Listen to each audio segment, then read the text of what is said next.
I'm so grateful kasi may kaibigan ako dito sa Delta Hotel na pwede ako mag-staycation anytime na wala akong bayad. Ito nga yung ganap po ng last day ng duty ko, diretso ako ng Delta Hotel. Gawain ko talaga to dati, hindi pa man ako nag-accept ng mga collab. Minsan dito na talaga ako dumidiretso sa Delta Hotel. May pre-staycation kasi ako dito, char. Hindi, dito kasi nakatira yung kaibigan ko. Ayan na nga si ate, main time check, 10:30 PM na to. May dala nga ako sa kanilang pasalubong, yung gusto nilang itry. After nga namin kumain, naglaban na ako. Wag kayo, nasa cabinet ang washing machine dito. Bukod nga sa kumain, ito yung una kong activity dito, ang maglaban ng uniform. Ayan, ang lakas maka-aesthetic ng vibes dito. Hi, ang sarap magpahinga after a long day. Ito na, matutulog na ang Kadawa Bells nyo. Hello mga Kadawa Bells! Happy 30,000 followers and counting!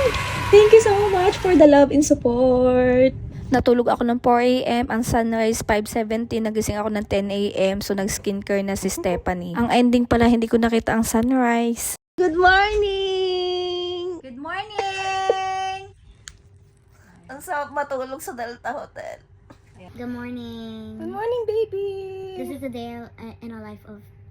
No, it's a day in my life with you.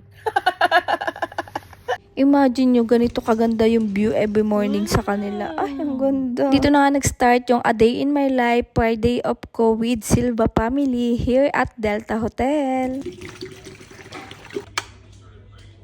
I found some rice.